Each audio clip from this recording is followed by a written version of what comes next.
Beşinci mikrofon.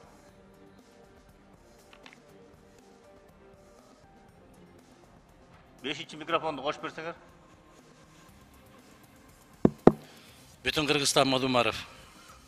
Hormatly kesipteşler, uşul fevral ayına kalendarlık planga өлкөдөгү эң орчундуу маселе болуп аткан адам укуктары жөнүндөгү жагдайды киргизишибиз керек. Мына журналисттердин, коомдук ишмерлердин,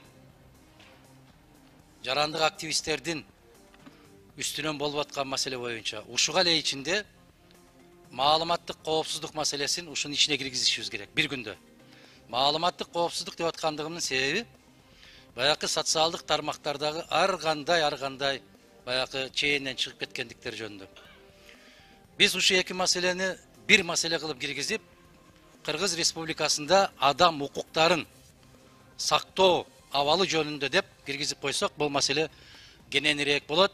Анан шашпай, даярдыкты көрүп, тийиштүү комитеттер даярдыгын көрүп, ар бир фракция өзүнүн көз карашын даярдап, кенен талкуулап койгон болсок, көптөгөн маселелерге, суроолорго жооп тапкан болобуз. Рахмат.